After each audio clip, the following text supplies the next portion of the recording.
Breaking news చూస్తున్నాం. Jubilee Hills MLA చనిపోయిన విషయాన్ని సెంట్రల్ ఎలక్షన్ కమిషన్ కు పంపామన్నారు chief election officer Sudarshan Reddy. ఉప ఎన్నిక ఎప్పుడు నిర్వహించాలో సిఈసి నిర్ణయిస్తుందని చెప్పారు. ఓటర్ ఐడీకి ఆధార్ కార్డు లింక్ తప్పనిసరి అని చెప్పడం లేదన్నారు.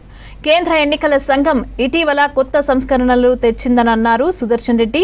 పోలింగ్ స్టేషన్లలో ఓటర్ల సంఖ్యను 1500 నుంచి 1000కి కుదించారని చెప్పారు. ఇక పోలింగ్ స్టేషన్లకి లీడర్లు ఉండే దూరాన్ని 200 మీటర్ల నుంచి 100 మీటర్లకు తగ్గించిందన్నారు. పోలింగ్ కేంద్రాల్లో మొబైల్ ఫోన్ల డిపాజిట్లకు ఏర్పాట్లు చేస్తున్నామని తెలిపారు సుదర్శన్ రెడ్డి. ఇప్పటి వరకు 24,000 డబుల్ ఓటర్లను తొలగించామని చెప్పారు.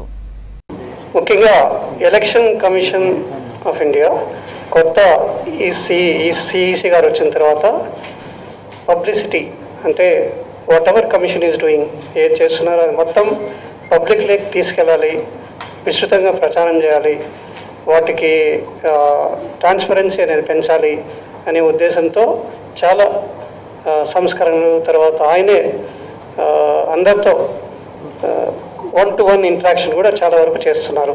ఎలక్షన్ కమిషన్ అంటే ఏంది, ఎలక్షన్ కమిషన్ యొక్క ప్రొవిజన్స్, వివిధ రిప్రజెంటేటివ్ పీపుల్స్ యాక్ట్ 1950, 51, 60, 62 తర్వాత వచ్చిన మార్పులు అవన్నీ కూడా అందరికీ తెలియపరిచే విధంగా వాళ్ళు జాగ్రత్త పడి అందరినీ ఇంటరాక్ట్ అవుతున్నారు కూడా.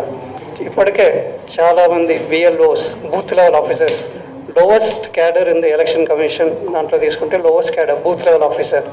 ఎలక్షన్ కమిషన్ ఇప్పటి వరకు తెచ్చిన ఎన్ని రిఫార్మ్స్ కానీ తర్వాత మార్పులు కానీ ఆర్పిఏ యాక్ట్స్ కానీ దానికి సంబంధించి ప్రతి ఒక్క వ్యక్తికి సంబంధించి వాళ్ళు తెలియపరుస్తున్నారు కూడా. మ్యాక్సిమం ఓటర్స్ 1500 యూనిట్ ఇప్పటి వరకు పెర్ పోలింగ్ స్టేషన్కి, దాన్ని 1200గా చేయడం కోసం అన్ని ఏర్పాట్లు జరుగుతున్నాయి. ఆల్రెడీ ఉన్న నామ్ ఏంటంటే 2 కిలోమీటర్స్ దూరంలో పొలిటికల్ పార్టీస్ కానీ ఎవరైనా పోలింగ్ స్టేషన్ దూరంలో ఉండాలి ఏదైనా అని, దాన్ని 1 కిలోమీటర్ పరిధి తీసుకోవడం రావడం జరిగింది.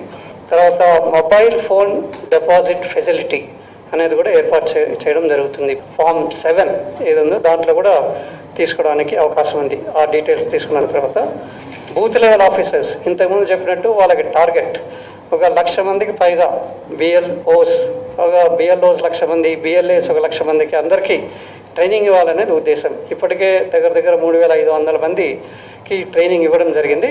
మీ దగ్గర వచ్చిన మీరు ఆధార్ కార్డు ఇవ్వాలనుకుంటే ఇవన్నీ అడుగుతాం. బిఎల్ఓ లెవెల్లో మేము ఖచ్చితంగా మీరు ఆధార్ నమోదు చేసుకోండి చెప్పట్లేదు మేము. అది పోలింగ్ బూత్ నుంచి పోలింగ్ పార్టీ అనే వాళ్ళు 200 మీటర్ దూరంలో ఉండాలనేది ఉండేది. ఇప్పుడు 100 మీటర్లు. 58,000 ఈ విధంగా గుర్తించారు. అందులో nearly 50%,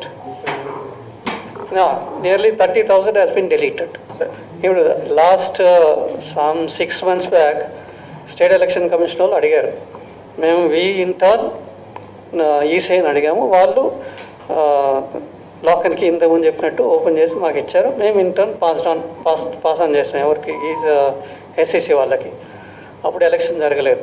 now it is close కాబట్టి మళ్ళీ వాళ్ళు అడిగితే అగైన్ వీళ్ళు ఆస్క్ ఈసీఐని మళ్ళీ అడిగి నోటిఫికేషన్ అంటే ఇన్ఫర్మేషన్ గజెట్ నోటిఫికేషన్ అసెంబ్లీ నుండి మాకు వచ్చింది ఇట్లా చనిపోయినట్టు.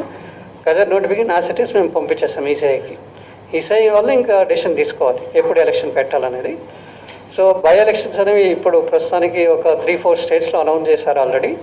సో మనది ఇప్పుడు ఉండకపోవచ్చు.